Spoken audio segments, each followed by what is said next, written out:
بسم اللہ الرحمن الرحیم۔ السلام علیکم ورحمۃ اللہ وبرکاتہ۔ میں محمد اسامہ سرسری۔ گزشتہ سبق میں ہم نے تدریب النحو سے جملہ اسمیہ کی ترکیب سیکھی تھی اور اس کے اندر جو مبتدا اور خبر کے اعتبار سے مختلف صورتیں ہیں وہ ملاحظہ کی تھی۔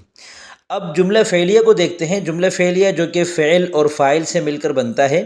تدریب النحو کا صفحہ نمبر 29 کھولیں۔ درج ذیل جملہ فعلیہ کی مثالیں بما تراکیب لکھی گئی ہیں، ان پر غور کر کے آنے والی تمرین حل کریں۔ اچھا، یہی جملہ پچھلے سبق میں جملہ اسمیہ کے بارے میں بھی لکھا تھا کہ آنے والی تمرین حل کریں، تو وہ آنے والی تمرین دراصل صفحہ نمبر 30 پر ہے جو انشاءاللہ ہم آئندہ کریں گے۔ ابھی فی الحال صفحہ 29 پر ہم یہ دیکھتے ہیں کہ جملہ فعلیہ کی ترکیب کے بارے میں ہمیں کیا نئی باتیں بتائی جاتی ہیں۔ مثال نمبر 1، سمع الطالب الاذان فی الفصل، طالب علم نے درس گاہ میں اذان سنی۔ سب سے پہلے تو دیکھیں کہ عربی تکلم بھی آپ کا ساتھ ساتھ اب شروع ہو جانا چاہیے، اور اس کی مہارت کے لیے جس طرح عربی گرامر کی ضرورت ہوتی ہے اسی طرح عربی الفاظ کی بھی ضرورت ہوتی ہے۔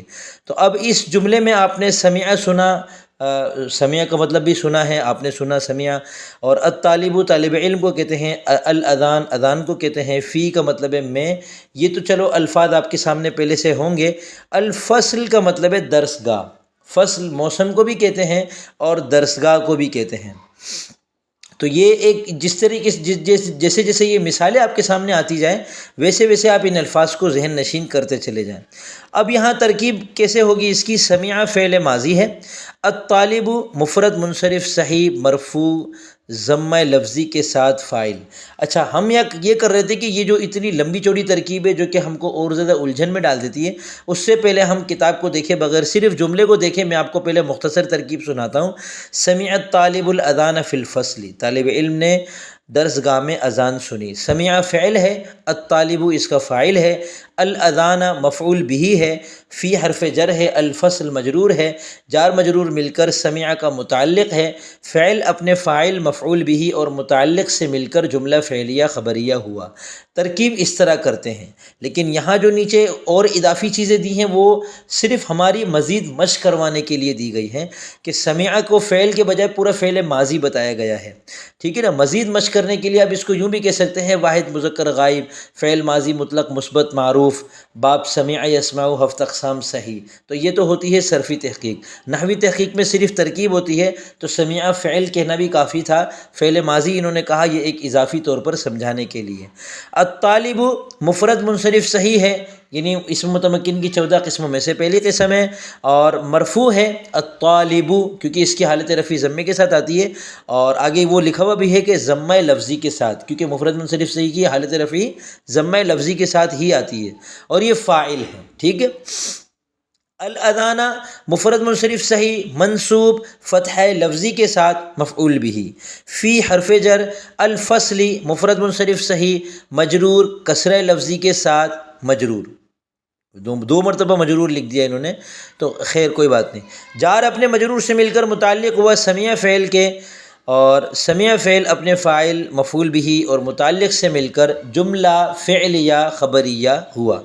مثال نمبر 2، سمع ابو زید اذان خالد فی بیتہ۔ اب یہ کیا کر رہے ہیں کہ فاعل کو بھی تھوڑا اور بڑا کر کے دکھا رہے ہیں، مفعول کو بھی تھوڑا اور بڑا کر کے دکھا رہے ہیں، صرف یہ سمجھانے کے لیے کہ فاعل اور مفعول بھی جو ہوتے ہیں یہ کوئی ایک لفظ نہیں ہوتا، یہ بسا اوقات مرکبات ہوتے ہیں، پورا فقرہ ہوتا ہے، سارا ان کو آپس میں جوڑ کر اور پھر اس پورے مجموعے کو فاعل بنایا جاتا ہے یا مفعول بنایا جاتا ہے، یا اور کچھ ترکیب کے اندر جو بن رہا ہو وہ بنایا جاتا ہے۔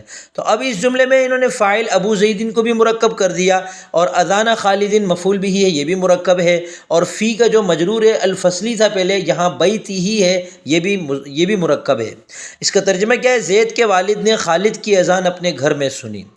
اب میں اس کو مختصر ترکیب آپ کو پہلے سناتا ہوں۔ سمع فعل ہے، ابو زیدن مضاف مضاف الیہ مل کر مرکب اضافی ہو کر اس کا فاعل، اذان خالدن مضاف مضاف الیہ مل کر مرکب اضافی ہو کر اس کا مفعول بھی، اور فی حرف جر بیت ہی مضاف مضاف الیہ مل کر مرکب اضافی ہو کر مجرور، جار مجرور مل کر سمع کا متعلق، سمع فعل اپنے فاعل مفعول بھی اور متعلق سے مل کر جملہ فعلیہ خبریہ ہوا۔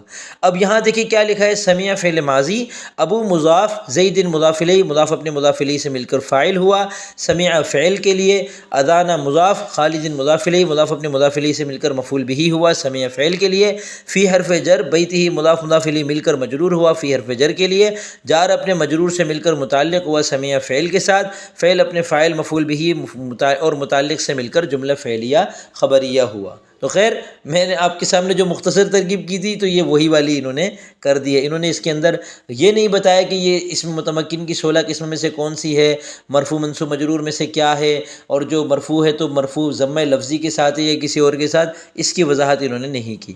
مثال نمبر 3، کتب الطالب الذکی الدرس السابق فی الکراسۃ الجدیدہ۔ اب یہاں انہوں نے کیا کیا کہ جو سب سے پہلی مثال میں فاعل مفعول بہ اور متعلق جو تھا وہ ایک ایک لفظ تھا، دوسری مثال میں سمیع ابو زیدین والی مثال میں فاعل مفعول بہ اور متعلق یہ سب مرکب اضافی پر مشتمل تھے۔ اس مثال میں یہ تینوں مرکب توصیفی پر مشتمل ہیں، لیکن یہ ضروری نہیں ہے کہ فاعل اگر مرکب توصیفی ہوگا تو مفعول بہ اور متعلق بھی مرکب توصیفی ہی ہوگا۔ یہ بھی ہو سکتا ہے کہ کوئی مفرد ہو اور مفعول بہ مضاف ہو، اور یہ بھی ہو سکتا ہے کہ فاعل مرکب اضافی ہو اور مفعول بہ جو ہے وہ مرکب توصیفی ہو، ہر طریقے سے ہو سکتا ہے۔ عبارت کا ترجمہ ہے، ذہین طالب علم نے گزشتہ سبق نئی کاپی میں لکھا۔ طالب الذکی، ذکی کہتے ہیں ذہین کو، اور درس کہتے ہیں سبق کو، اور سابق کہتے ہیں گزشتہ کو، کراسہ کہتے ہیں کاپی کو، اور جدیدہ کا مطلب ہے نئی، الکراسۃ الجدیدہ نئی کاپی۔ ترکیب، کتب فعل ماضی، الطالب موصوف، الذکی صفت، موصوف اپنی صفت سے مل کر فاعل ہوا فعل کے لیے، الدرس موصوف، السابق صفت، موصوف اپنی صفت سے مل کر مفعول بہ ہوا فعل کے لیے، فی حرف جر، الکراسہ موصوف، الجدیدہ صفت، موصوف اپنی صفت سے مل کر مجرور ہوا، جار اپنے مجرور سے مل کر متعلق ہوا فعل کے ساتھ، فعل اپنے فاعل مفعول بہ اور متعلق سے مل کر جملہ فعلیہ خبریہ ہوا۔ اس کی مختصر ترکیب سن لیں تاکہ اور اچھی طرح سمجھ میں آ جائے۔ کتب فعل، الطالب الذکی فاعل، الدرس السابقہ مفعول بہ، فی حرف جر، الکراسۃ الجدیدہ مجرور، جار مجرور مل کر متعلق کتبہ کے، فعل اپنے فاعل اور مفعول بہ اور متعلق سے مل کر جملہ فعلیہ خبریہ ہو گیا۔